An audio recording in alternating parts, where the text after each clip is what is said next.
Since the Netflix Jessica Jones series was just released, I decided to do an overall review of her first series, Alias, from Marvel Comics, co-created by Brian Michael Bendis and Michael Gaydos. But first, some background on the character of Jessica Jones. Jessica Jones' origin story is briefly intertwined with that of Peter Parker. She went to the same high school, and if Peter was barely noticed in a wallflower in high school, then Jessica was non-existent. She had a huge crush on him.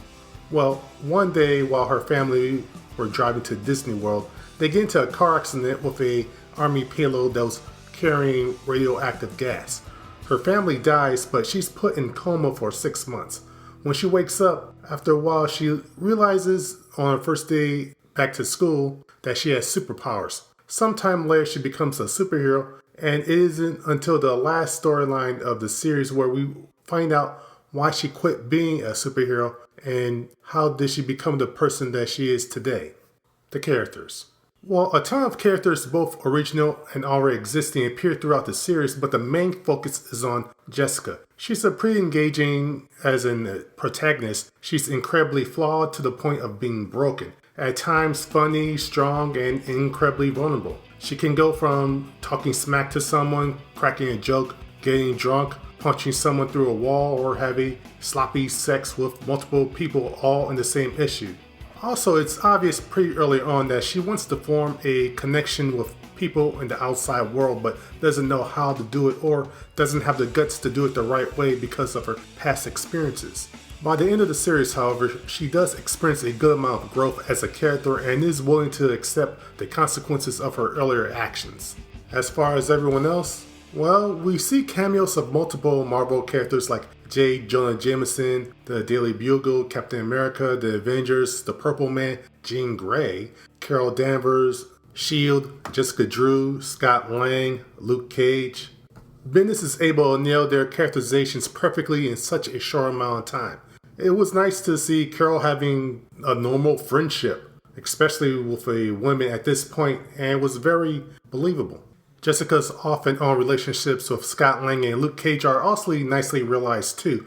In situations like this, a normal writer would either make Scott or Luke look like a bad guy or a jerk, but Bendis never does that. They both care about her and they want a true relationship with her, and that's something she won't be able to provide unless she can work through her own issues. Also, Bendis writes Luke Cage so well I would buy every single issue 3 times if he ever did a Luke Cage Power Man series. Luke never comes off as the stereotypical angry black man. There's more to him than that, and Bendis brought that out.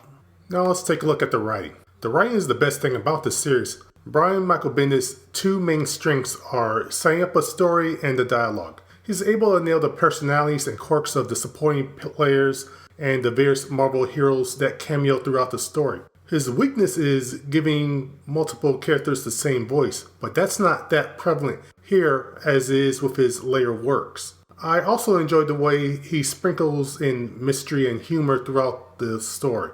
The one thing Bendis hasn't ever lost is his ability to write character interactions without it coming off as rote or boring. The artwork. I feel the artwork is the weakest part of the series. The artwork looks unfinished at times. It also comes off as very muddled and ugly. At times, Michael Gaydos' art makes the characters look inhuman. I understand that the idea of the comic is to set a dark mood, and I believe he overdid it to the point where some of the characters look misfigured.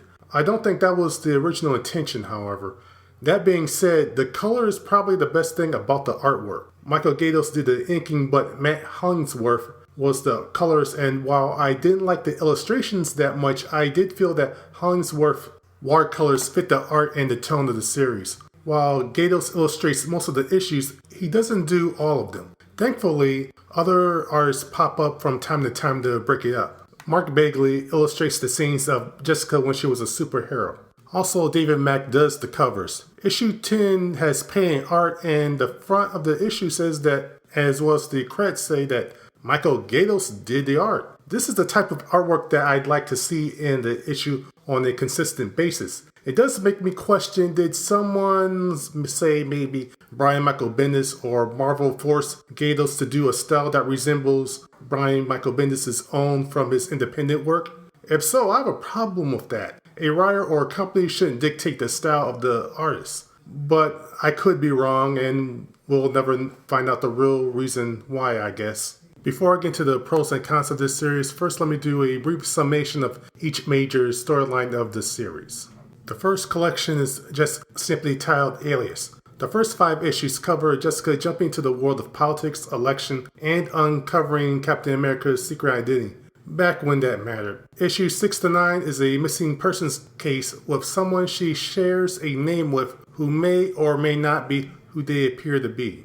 The second collection, Come Home, is issues 11 to 15. It covers Jessica taking on a case to find a missing teen who may or may not be a mutant. Murder, sex, and lies are involved. Also, we see Jessica trying to handle the on-off relationships she has with Scott Lang and Luke Cage.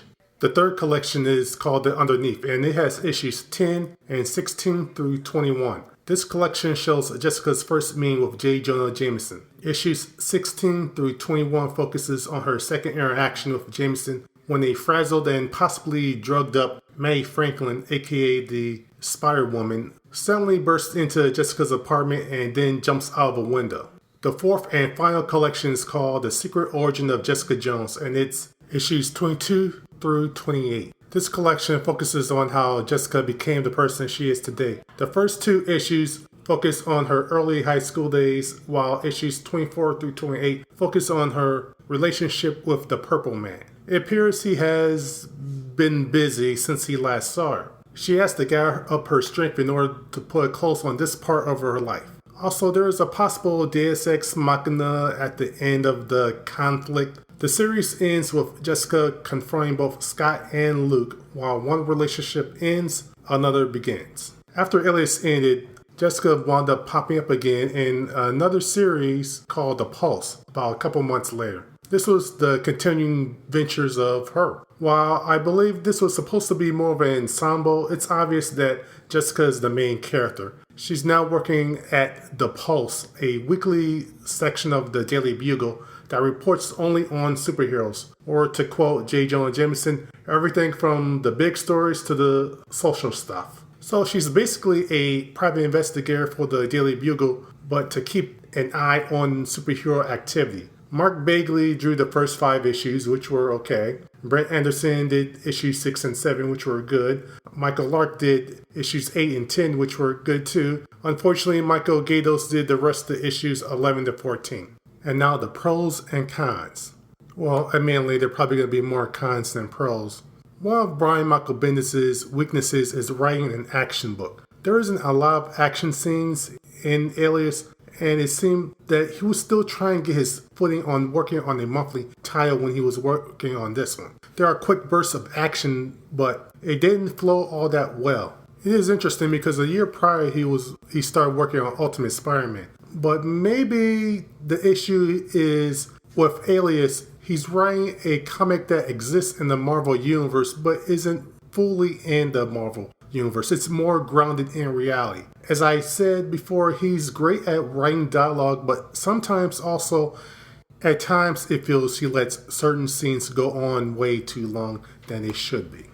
I believe one reason I feel this way is the excessive amount of panels he puts or thumbnails on some of the pages. It regulates the characters into becoming just talking heads. Here are a few examples of what I'm talking about.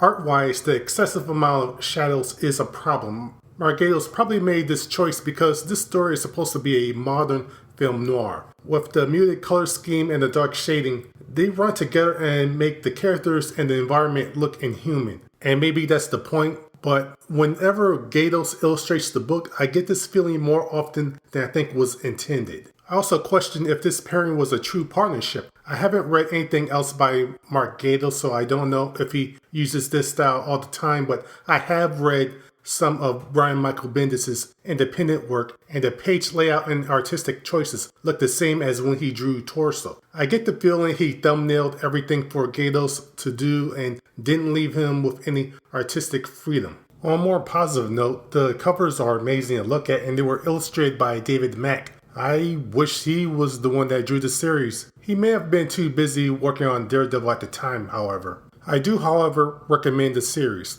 Despite the problems, this is a very good series, and hopefully because of the TV series, more people will be willing to pick this series up. The character of Jessica Jones is really underrated. It's really disappointing when people talk about how there aren't any good female comic book / superhero characters. No one ever brings her up. So I was jazzed when I heard that there would be a TV series based on her. Due to contract and rights issues, most of the Marvel Universe cameos that happened in the comic won't odds are happen in the television show. Still, I'm intrigued to watch it. All of Jessica's appearances are available in trade, and Alias is now available in omnibus form. I believe there's 2 of them. And until my next video, goodbye.